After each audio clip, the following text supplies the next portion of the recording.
The car is still dark inside when the engine turns off. 4 doors open at once and the cold hits you before the silence does. It is 4 in the morning. Somewhere east of where you are standing, the sun has not decided to show up yet. A family, a mother, a father, 2 kids still rubbing sleep out of their eyes, climbs a hillside in the dark, blankets over their shoulders, a thermos passed hand to hand. Nobody talks much, they find a spot, they sit.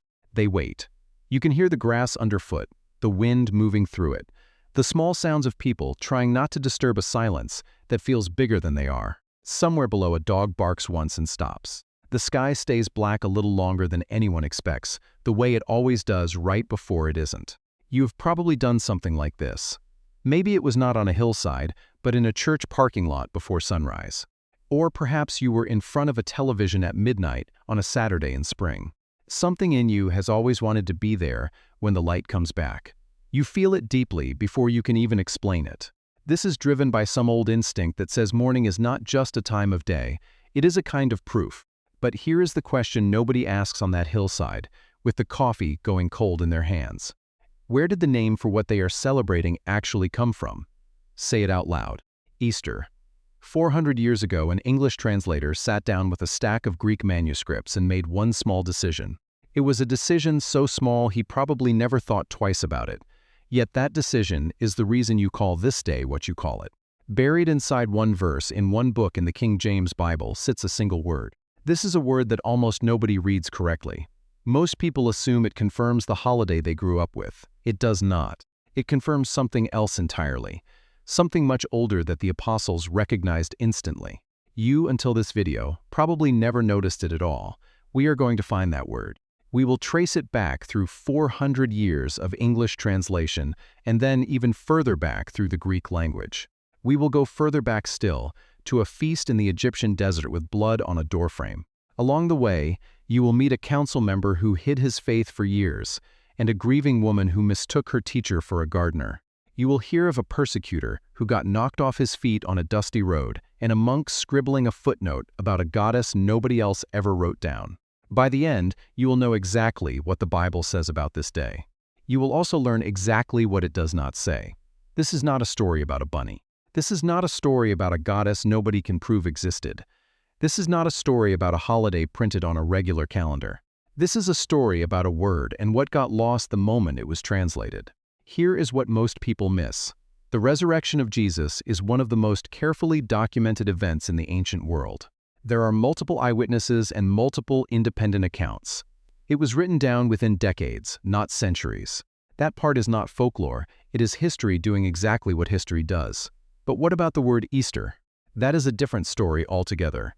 And to understand it, you have to go back to a tomb borrowed from a man who had every reason not to lend it. Joseph of Arimathea is not a man who needed this kind of trouble. He sits on the council, he is wealthy, he is respected. For years he has followed Jesus quietly secretly, the records say, out of fear of what the rest of the council would do to him if they found out. You can imagine what that kind of double life costs a man. Sitting in meetings where Jesus is mocked, saying nothing, watching colleagues he has known for years nod along with accusations he privately believes are false. He had to hear the case against Jesus built piece by piece, knowing it was built on lies and still stay silent. Speaking up meant losing everything, his seat, his reputation, and maybe even his personal safety. And then Jesus dies on a Roman cross, and the quiet version of Joseph disappears. He walks straight up to Pontius Pilate, a man who has just ordered an execution, and asks for the body. Think about what that request actually means. Joseph is a member of the same governing body that condemned Jesus. Asking for the body in public, in daylight, in front of other council members who voted the other way, is not a quiet gesture anymore. It is a declaration. Everyone who matters in Jerusalem will know by sundown that Joseph of Arimathea sided with the man they just killed. Whatever fear had kept him silent for years, it loses to something stronger the moment the body comes down off that cross. He gets the body anyway. A second secret follower, a man named Nicodemus, comes alongside him another council member who had once visited Jesus only at night, too afraid to be seen with him in daylight. Together the two of them wrap the body in linen cloth, mixing in a small fortune's worth of myrrh and aloes, the kind of burial spices reserved for someone you honor, not someone you are simply disposing of. And then Joseph does something even stranger. He gives up his own tomb. It was a new tomb cut into rock, meant for his own family, meant for him. He hands it over completely to a dead carpenter from Nazareth. He had no idea, in that moment, that he was about to hand over the most important piece of real estate in human history. You can feel the tension as Joseph risks his reputation, his standing, and possibly his safety. He did this for a body that, as far as he knew, was simply dead. There was no miracle yet and no empty tomb yet. It was just a corpse, a borrowed grave, and a man who was finally done hiding what he truly believed. Hold that thought. 3 days later, a woman named Mary Magdalene walks toward that same tomb in the dark, before sunrise, the same way that family on the hillside walks up in the dark before dawn. She is not expecting good news. She is expecting to grieve. She has brought spices used to manage the smell of a decomposing body, because that is the only task left to her, caring for the dead in the only way possible. It was the only way left to care for someone she had lost. At the site, she finds the stone already rolled away. You can imagine the panic that hits before her mind even catches up to what she is seeing. It is not joy yet. Her first thought is not resurrection. She fears someone has stolen the body, taking away even this last small mercy of grieving over a known grave. Terrified by this sudden realization, she runs and tells the others. And when she comes back, she stands outside the tomb weeping, the kind of weeping that comes from someone who has already lost everything once and is now watching it get taken a second time. You know that particular grief if you have ever lost someone twice, once when they died, and again when even the small comfort of their grave was disturbed. A man is standing nearby. She assumes he is the gardener. She is so deep in grief that she does not recognize the voice of someone she has known for years, until he says her name. One word, just her name. In that single word, grief turns into something she does not yet have language for. This is where it gets remarkable. Peter and John, 2 of the disciples, hear the report from the women and take off running toward the tomb. You can picture these 2 grown men sprinting through the narrow streets. They run past people who have no idea what they are running toward. With lungs burning and sandals slapping against stone, neither one is willing to slow down first, both too out of breath to ask what they expect to find. John gets there first, younger, faster, but he stops at the entrance. He looks inside without going in. Something about the moment makes even his urgency hesitate. Peter, never one to hesitate, barrels straight past him into the tomb itself. What they find is not chaos. It is not a grave robbery scene with linen torn and scattered. The wrappings that had covered the body are lying right there, still in roughly the shape of a body and completely undisturbed. It seemed as if whatever had been inside had simply passed through them, rather than being unwrapped by human hands. The cloth that had covered the face is folded separately, set apart on its own as a unique detail. This is something you would never invent if you were making up a story, because it is too small, too ordinary, and too strange to need explaining.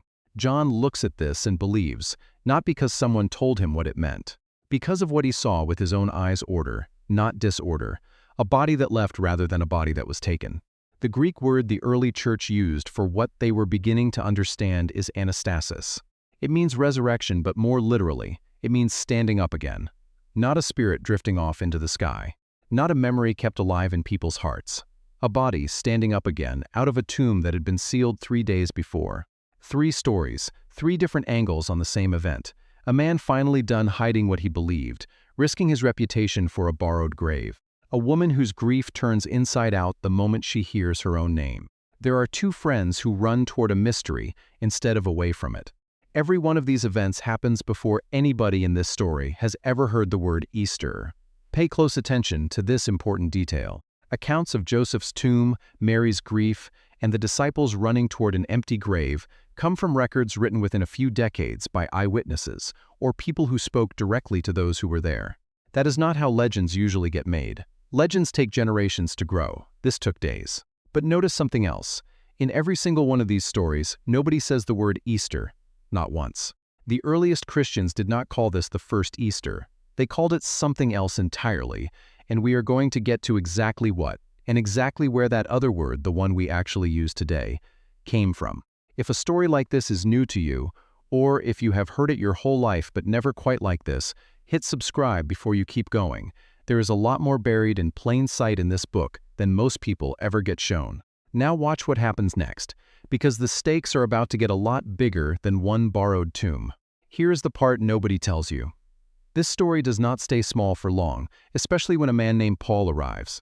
Paul was not present for any of this and actually spent his early years trying to destroy the movement growing around it. Yet he writes a letter about 25 years after the historic events at the empty tomb. You have to understand who Paul actually was. He was not a curious bystander. He was the one dragging Christians out of their homes, the one standing approvingly, while a man named Stephen was stoned to death for his faith. He was on his way to a city called Damascus, with letters of authority in hand, to arrest still more believers, when a light brighter than the midday sun knocked him to the ground. A voice spoke his name. He spent the next 3 days blind, unable to eat, until a believer named Ananias, a man who had every reason to be afraid of him, laid hands on him anyway, and his sight came back. That is the man writing this letter. He was not someone predisposed to believe, but someone who had to be stopped in the middle of the road to believe. In that letter, he lays out what is essentially a creed and a verified list of testimony.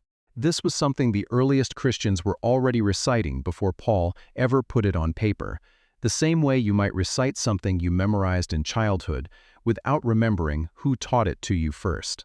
He writes that the risen Jesus appeared to Peter, then to the rest of the 12 disciples, then to more than 500 people at once, many of whom Paul points out were still alive and could be asked directly. Jesus also appeared to James, his own brother. James grew up in the same house and did not believe any of this during Jesus' lifetime, but something changed his mind so completely that he became a dedicated church leader. James eventually became a leader in the Jerusalem church and was willing to die for it. Jesus then appeared to Paul himself on that road in that blinding light. There were over 500 named witnesses. We see a skeptical brother turned believer and a persecutor turned missionary. This is not the kind of detail you find in a myth that grew slowly over centuries through the retelling of stories around campfires. This is the kind of detail you put in a letter specifically because you expect someone to go check it. But it gets even stranger. The stakes here are not just about whether one single man rose from the dead. The stakes are about an entire movement standing or falling on this claim. Paul says it himself, if this did not happen, everything the apostles preached is worthless, and every person staking their life on it has wasted it. He does not hedge or soften it into a metaphor. The whole structure either holds or collapses completely. Hold that thought, because to understand why this happened when it did, you have to go back before the tomb. You have to go back roughly 1,300 years before Jesus to a night in Egypt with blood on a doorframe. In the book of Exodus, God tells the Israelites to kill a lamb and paint its blood across their doorframes. This was so the angel of death moving through Egypt would pass over their households and strike only unmarked homes. The instructions were oddly specific. Eat the meal standing with sandals already on your feet. Keep your staff in hand, ready to leave the moment the order comes. There was no time to let bread rise. It was flatbread only, baked fast. You can imagine the heavy tension inside those houses with marked doors. Children asked questions their parents could not fully answer. Everyone listened for sounds outside, trusting a sign they could not fully explain to save those they loved most. The Hebrew name for this feast is Pesach. In Greek, the language the New Testament was written in, that word becomes pascha, pascha. Hold on to that word. You are going to need it. Every gospel writer is careful to tell you that Jesus dies during Passover week. This did not happen randomly or coincidentally. The timing is the entire point. The lamb whose blood once protected a household from death becomes, to early Christians, a vivid picture of something far bigger.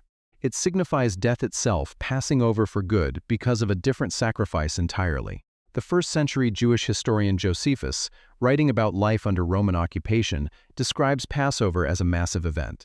It was one of the largest pilgrimage feasts of the year. Jerusalem would swell with visitors from across the empire, forcing Roman governors to station extra soldiers in the city, specifically due to the crowds. This is independent confirmation, from a source with no interest in promoting Christianity, that the Passover described in the Gospels was exactly the kind of massive, well-known, heavily attended event the Gospel writers say it was. The timing was not invented for dramatic effect. The timing was simply true. So here's where the pieces start to connect. Jesus is crucified during Passover Pascha. Jesus rises 3 days later, during the same festival week. When the earliest Christians wrote in Greek about this entire event, they reached for a specific term. Again and again, they used the exact same word already sitting in their vocabulary for that ancient feast in Egypt. Pascha, not a new word invented for a new holiday, the old word carrying new weight. You will not find the earliest Christians calling this the first Easter. They called it Pascha, the Passover, transformed. And in nearly every language descended from that early Christian world, that word survives almost unchanged to this day. Spanish speakers still call this day Pascua. French speakers call it Pax. Italian speakers call it Pasqua. There is one more thing worth noticing here. Only 2 major modern languages call this day by a name with no connection at all to Pascha or Passover English, with Easter, and German with Ostern. Linguists generally trace both words back to the same old root. The same family of language Bede was writing in when he mentioned Eostra. Every other widely spoken European language kept some form of Pascha. English and German simply drifted in a different direction, and Bede happens to be the only person who left behind an explanation. This linguistic change occurred somewhere between the apostles writing in Greek and today. As you sit wherever you are sitting right now, something happened to the word. Something changed. What changed it is about to take you somewhere you were probably not expecting. Now we must come back to the word. Open an English Bible, specifically the King James Version published in 1611, and turn to Acts chapter 12, verse 4. It talks about King Herod, who has just arrested Peter and is holding him in prison. Herod was planning a public trial, and the verse says he intended to bring Peter out after Easter. There it is. This is the only time the word Easter appears anywhere in that famous translation of the Bible. But here is the part that should stop you cold. The Greek word sitting underneath that English translation is not some unique term for a Christian holiday. It is Pascha, the very same word we just traced back earlier. This word goes through Exodus, the Gospels, Josephus, and Paul's letters. It is the very same word that simply means Passover. Herod was not waiting until after a holiday called Easter to put Peter on trial. Herod was waiting until after Passover. This was the Jewish feast observed by Jewish leaders, with no connection to the resurrection in this verse. The King James translators had a single Greek word, Pascha. In every other place in the New Testament, they translated it correctly as Passover. In this one verse, for reasons historians still debate, they used a different English word instead. That choice stuck for 4 centuries. It was copied into Bible after Bible and read aloud in church after church without most readers stopping to ask where it came from. This is not a story about a number or a clever marketing campaign by a church. This is not a story about a goddess scheming in the shadows of history.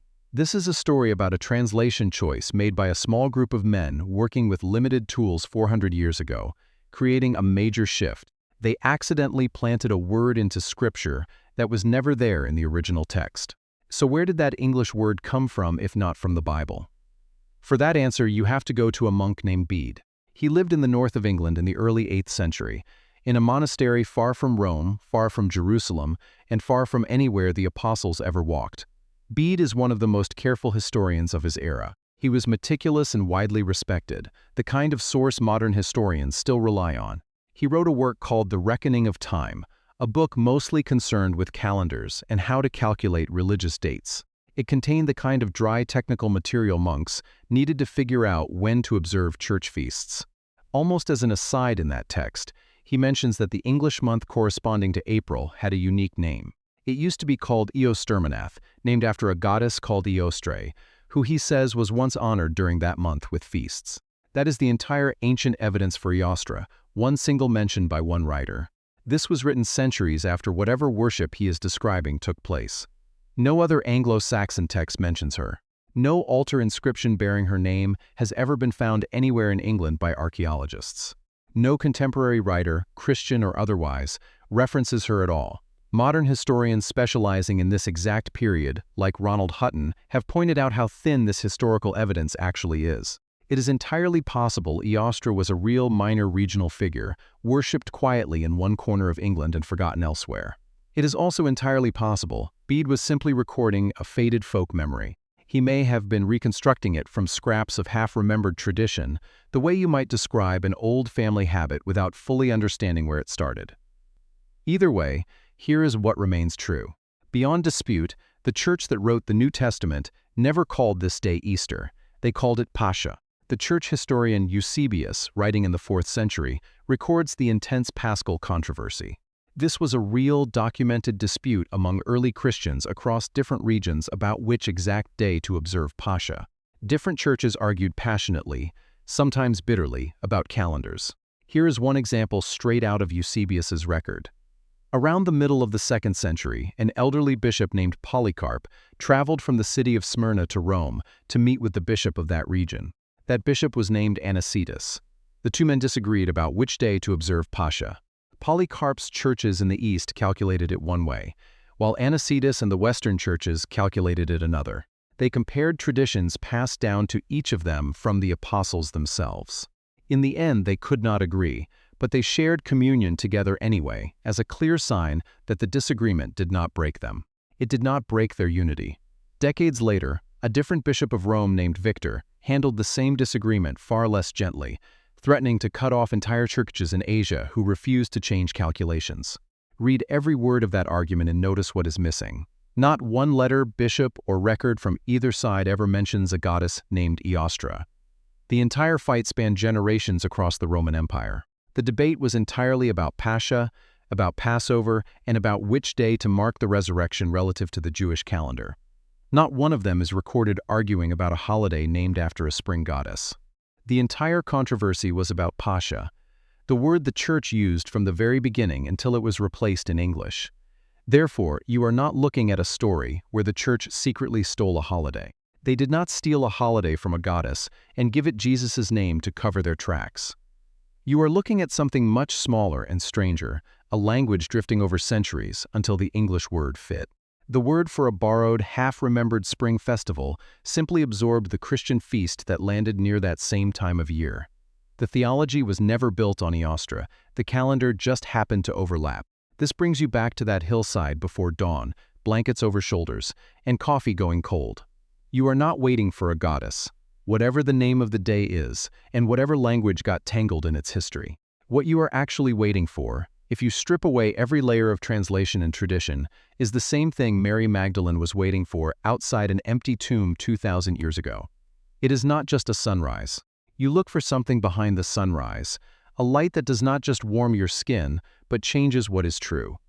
Think about how many mornings you have woken up in a darkness that had nothing to do with the actual sun. It could be grief that would not lift, a sudden medical diagnosis, or a relationship that ended unexpectedly. It could be a difficult year that would not turn the corner. You know that particular kind of deep dark. This is the kind of dark no lamp fixes, because you have probably lived inside it at least once. Maybe you are living inside it right now. The hillside in your life might actually be a hospital waiting room. It could be an empty side of the bed or a phone that stopped ringing. You sit there the same way that family sits on the hillside before dawn, waiting and not entirely sure the light is actually going to come. You hold something warm in your hands just to have something to grasp. You do not need to know the right word for it in any language to recognize that ache. You have probably already named it yourself in your own way. You feel it in your own quiet way on your worst nights. The first witnesses to the resurrection were not looking for a holiday either. They were looking for a body to grieve. Instead, they found an empty tomb. This tomb could not hold what had been placed inside it. The claim at the center of Christianity has never been that traditions survive perfectly, or that words travel across centuries without changing meaning. The core claim is much simpler and heavier than that. Death itself did not get the final word. You can question Bede, and you can question a goddess nobody can fully prove existed. You can question English words. You can wonder why English speakers ended up with a different word than everyone else. But that is not the same question as whether a man named Jesus walked out of a tomb that Joseph of Arimathea provided. Those are two entirely separate questions, tangled together by nothing more than a translator's choice in 1611. Once you pull them apart, you can finally see the second question with complete clarity. You see it without the noise of the first question distorting it. Here is what you actually walk away with. Takeaway 1. The word Easter is not a Bible word. It shows up exactly once in one English translation. It is a mistranslation of Pascha, which simply means Passover. Every other reference in the original language points back to that same Jewish feast, not to a goddess or a separate holiday invented by the Church. Takeaway 2. None of that changes what actually happened. The resurrection itself rests on some of the earliest, most carefully documented testimony in the ancient world, including Joseph's borrowed tomb. We have Mary's grief turning to recognition, Peter and John staring at undisturbed grave clothes, and Paul listing 500 witnesses by name in a letter. Whatever you call the day, the event remains unchanged. The historic event behind it does not depend on a word. Takeaway 3 is the one that should sit with you after this video ends. Strip away every single layer of translation, borrowed name, and tradition. Forget the monk's offhand comment about a goddess. What is left underneath is not a holiday on a calendar at all.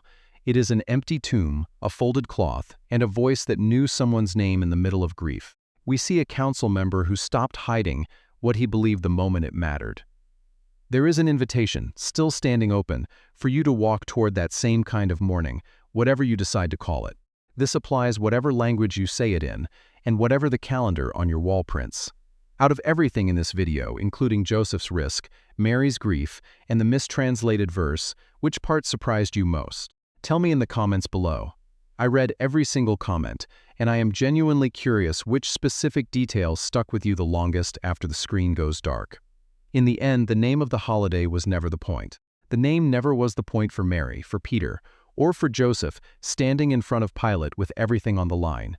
The empty tomb was the entire point, standing as a testament that death did not get the final word.